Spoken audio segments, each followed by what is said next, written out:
یہاں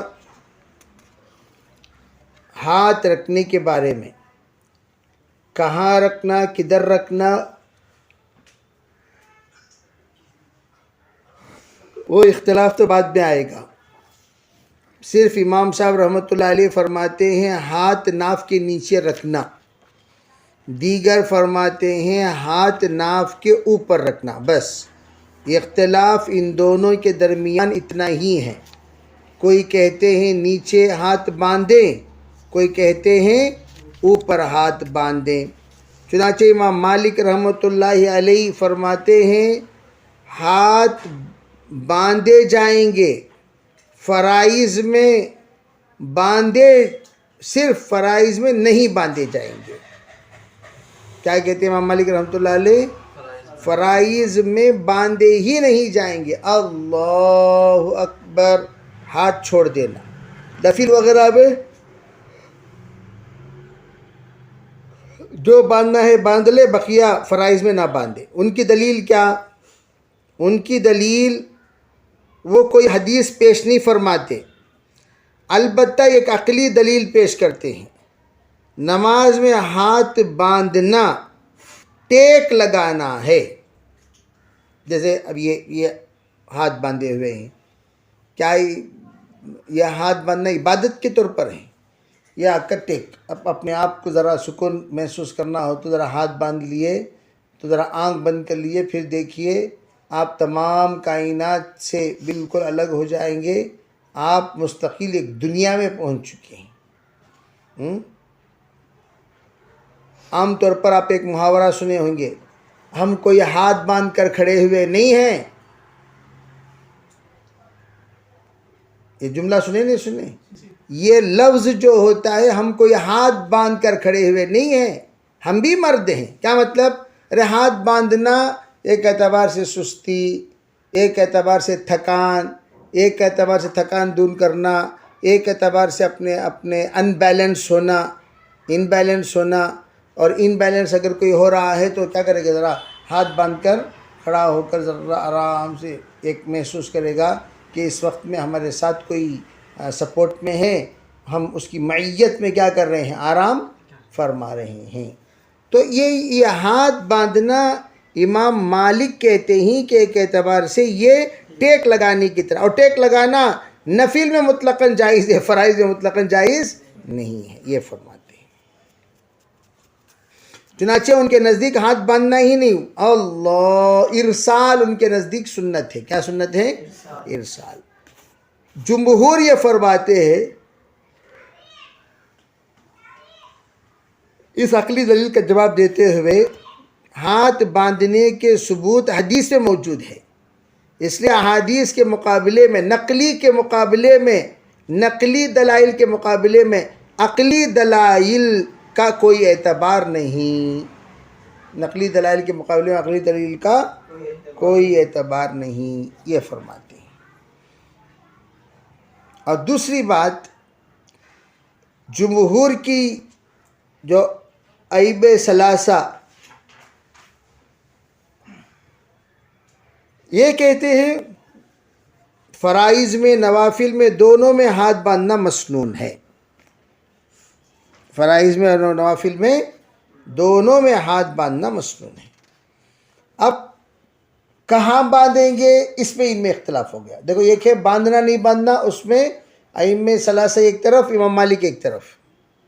باندھیں گے تو کہاں باندھیں گے اس میں سنیے، حضرت امام شافعی رحمۃ اللہ علیہ فرماتے ہیں سینے کے نیچے، ناف کے اوپر ہاتھ باندھنا مستحب ہے۔ یہاں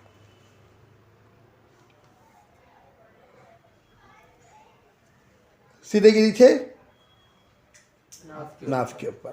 بہت سارے ندوی اور دیگر علماء اکرام کا آپ دیکھیں گے جو شافعی صحبت پائے ہوئے ہیں، وہ یہیں ہاتھ باندھیں گے۔ کیا باندھیں گے؟ یہاں ہاتھ باندھیں گے، اوپر ہاتھ باندھیں گے، ناف کے کافی اوپر، ناف کے کافی اوپر ہاتھ باندھیں گے۔ یہ امام شافعی رحمۃ اللہ علیہ کا کہنا ہے کہ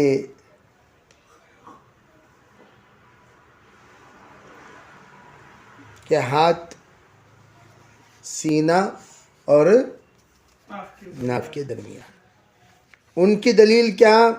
ایک روایت میں ہے کہ علی صدری ہی والی روایت موجود ہے، وائل ابن حجر کی علی صدری ہی والی روایت.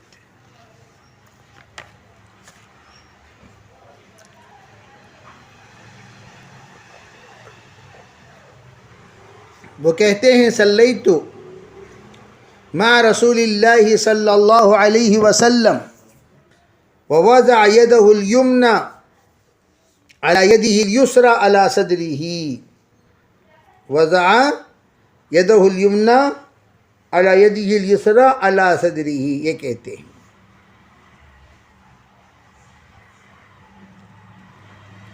یعنی میں نے نبی صلی اللہ علیہ وسلم کے ساتھ نماز پڑھی، آپ نے دائیں ہاتھ بائیں ہاتھ کے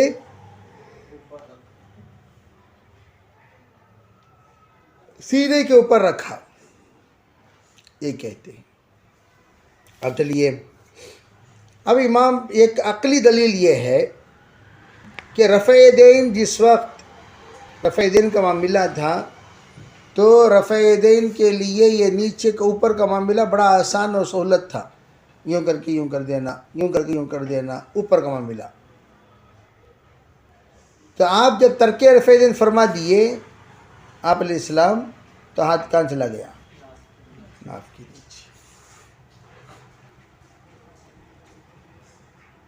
اور آپ عام طور پر دیکھیے جو لوگ اوپر ہاتھ باندھتے ہیں، ہاتھ چپکی نہیں باندھتے، پورے داڑھی کھجالے کو ناک کھجالے کر کیا ملے وہ حرکت کرتے رہتے ہیں. اور جن کے ہاتھ نیچے ہیں ان کے ہاتھ اوپر آنے کے لیے ایک بڑا سفر کرنا پڑتا ہے، اور نماز میں خود وہ گرانی محسوس کرتے ہیں. یہاں سے ناف کے نیچے سے ہاتھ سر پر لے جاؤ، سر کے اوپر سے ہاتھ ناف کے پاس لے آؤ. یہ ایک ظاہری اعتبار سے جو آیت پڑھے ہیں قوموا للہ قانتین، اس کے لیے نیچے سے اوپر لے جانے کی حرکت، یہ حرکت صحیح نہیں ہوتی، اس لیے ہمارے اکابر نے منع کیا. امام اعظم ابن رحمۃ اللہ کیا فرماتے؟ ناف کے نیچے ہاتھ باندھنا مستحب ہے. چنانچہ علی رضی اللہ تعالی عنہ کا اثر ہے، ان من السنتی وضع الکف علی الکف فی الصلاة تحت السرہ. ان من السنتی وضع الکف، وہ بھی کس کے نزدیک؟ تحت السرہ.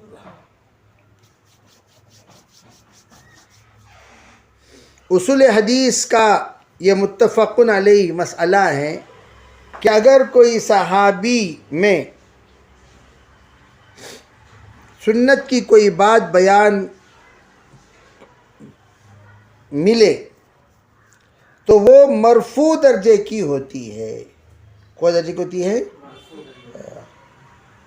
چنانچہ علی رضی اللہ تعالیٰ عنہ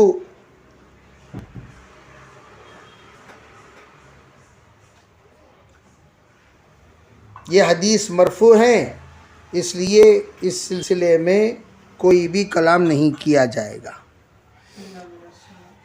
جی، ان من السنتی وضع الکف علی الکف فی الصلاة تحت السرہ. مسند احمد صفحہ نمبر 11 جلد نمبر 1، بیہقی صفحہ نمبر 3 جلد نمبر 2، معارف السنن صفحہ نمبر 444 جلد نمبر 2، یہ حوالے ہیں اس روایت کے. امام احمد بن حنبل یہ فرماتے ہیں، احمد بن حنبل، کہ ان سے 3 روایتیں منقول ہیں، ایک امام شافعی کی طرح، ایک امام اعظم کی طرح، ایک دونوں کے درمیان اختیار کیے ہیں. دونوں کے درمیان، یہ ان کی پرانی عادت ہو. کس کی؟ امام احمد بن حنبل ہر دل عزیز امام ہیں. کیا ہیں؟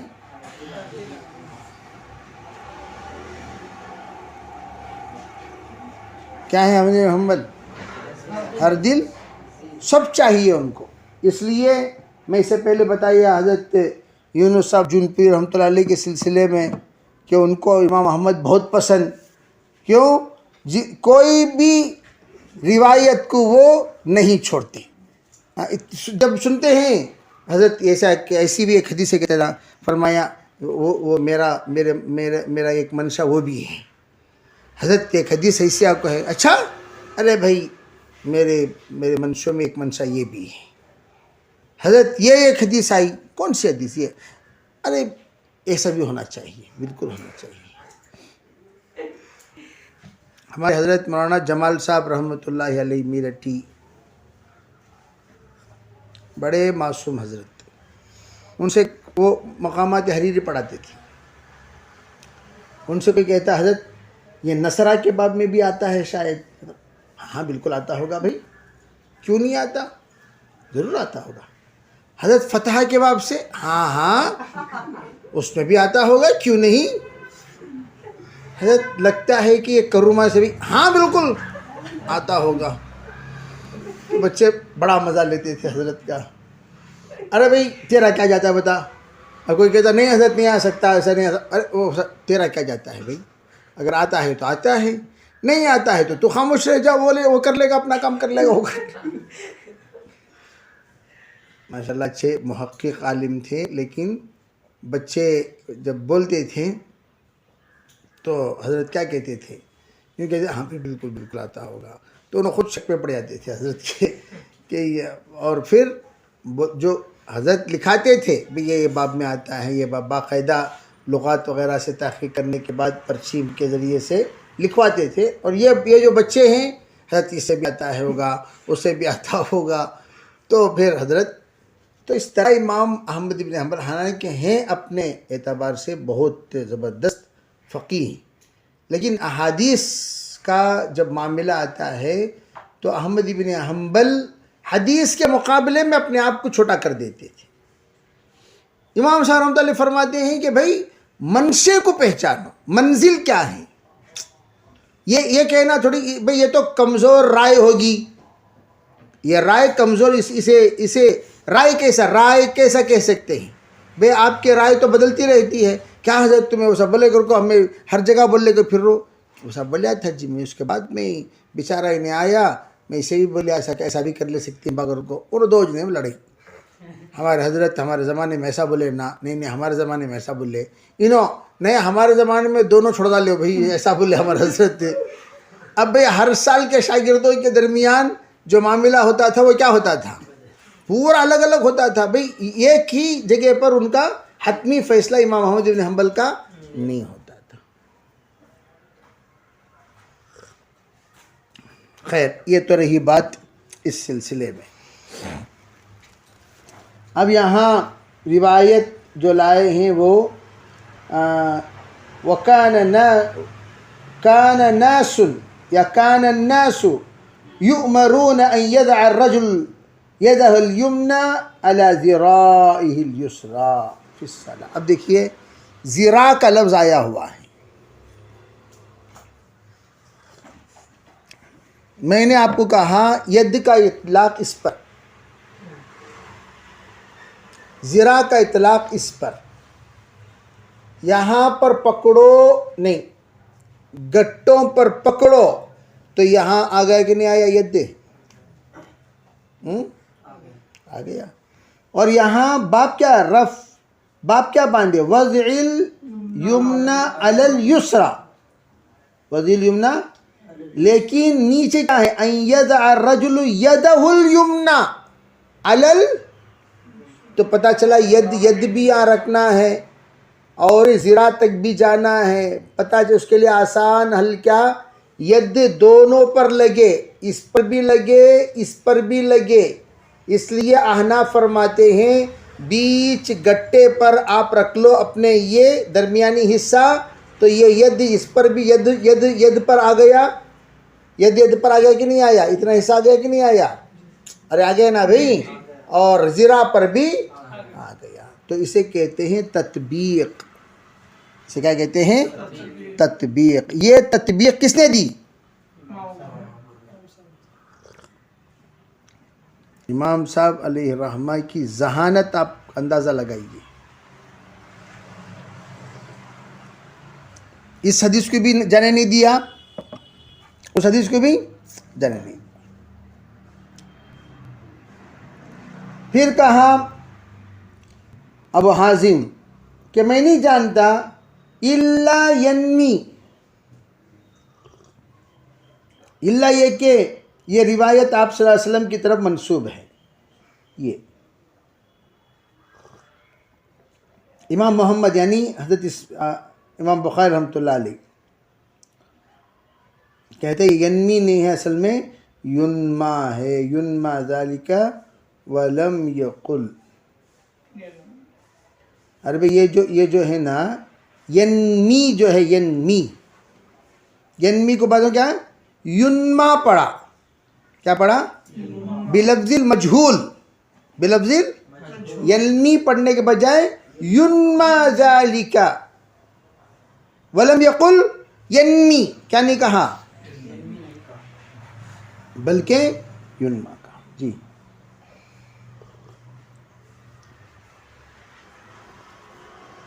چلیے. باب الخشوع في الصلاة. وبه قال حدثنا إسماعيل قال حدثني مالك عن أبي الزناد عن الأعرج عن أبي هريرة رضي الله تعالى عنه أن رسول الله صلى الله عليه وسلم قال هل ترون قبلتي ها هنا والله ما يخفى علي ركوعهم ولا خشوعكم وإني لأراكم وراء ظهري. وبه قال حدثنا محمد بن بشار قال حدثنا غندر قال حدثنا شعبة قال سمعت قتادة عن أنس بن مالك رضي الله عنه عن النبي صلى الله عليه وسلم قال أقيموا الركوع والسجود فوالله إني لأراكم من بعدي. وربما قال من بعد ظهري إذا ركعتم وسجدتم.